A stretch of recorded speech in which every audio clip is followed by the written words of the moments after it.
Hello à tous, c'est un bonheur de vous retrouver. Bon, tout de suite, on a la chance parce que Didier, tu vas nous raconter une histoire. Et c'est pas n'importe quelle histoire puisque c'est l'histoire d'un petit bonhomme. Allez, c'est parti! Il y a bien longtemps, lorsque les soldats romains occupaient la Palestine, Jésus traversa la ville de Jéricho. Dans cette ville habitait un homme, un petit homme, qui voulait voir Jésus. Mais pas moyen d'y arriver, il y avait toujours quelqu'un pour lui cacher Jésus. Il décida donc de grimper sur le premier arbre venu, ce qu'il fit. Et ni une ni deux, il se retrouva installé sur un magnifique sycomore, au tronc épais. De là-haut, il pouvait voir Jésus se glisser au milieu d'une foule joyeuse. Il faut dire que c'était la fête d'avoir en ville un homme qui avait fait tellement de miracles. Mais ce qui fascinait le plus chez Jésus, c'était sa façon simple et ouverte de parler avec tout le monde.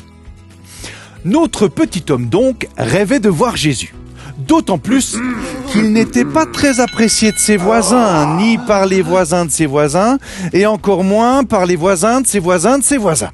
En fait, en ville, personne ne l'aimait parce qu'il récoltait les impôts pour le compte des Romains. Aux yeux de tous, c'était un traître. Maintenant, Jésus est au pied de l'arbre, là, juste en dessous, et Zachée le voit bien. Et tout le monde voit bien Zachée, perché sur sa branche. Et tout le monde entonne en chœur un refrain maudit. Zachée est un tout petit homme, mon Dieu, quel homme, quel petit homme. Zachée est un tout petit homme, mon Dieu, quel homme, qu'il est petit. Ah non, pas maintenant, pensa Zachée. Pas devant Jésus, mais taisez-vous donc. Au milieu du brouhaha moqueur, Jésus leva la tête et posa son regard sur Zachée. Waouh! Mais quel regard! Jamais personne ne l'avait regardé comme ça auparavant. Zachée en est tout bouleversé, jusqu'au fond du cœur.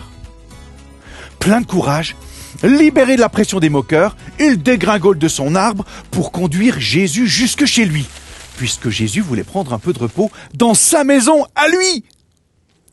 Longtemps après ces événements, les gens ont raconté ce qu'ils avaient vu. Debout devant Jésus, Zachée bondissait comme un cabri. Il sautait partout, et très haut pour quelqu'un de petite taille, en disant à qui voulait l'entendre qu'il était prêt à donner la moitié de sa fortune aux pauvres et à redonner aux uns et aux autres 4 fois tout ce qu'il avait volé. Quelle métamorphose! Mais quel changement! Zachée n'était plus le même homme. Il se sentait léger comme un papillon, plus de pression, parce que Jésus l'aimait sans condition.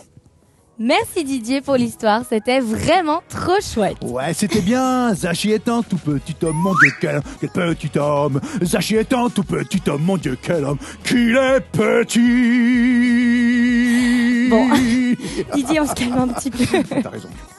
Et merci d'ailleurs à Noam et à Maï pour les illustrations. Vous avez carrément géré. Absolument. Et on vous dit déjà au revoir. Mais surtout, à très vite, à bientôt. Parce qu'on se réjouit trop de vous voir. Au revoir. Allez, au revoir. Bye bye. Ciao. À bientôt. À bientôt, Nikita. Merci Didier. Ah, pardon.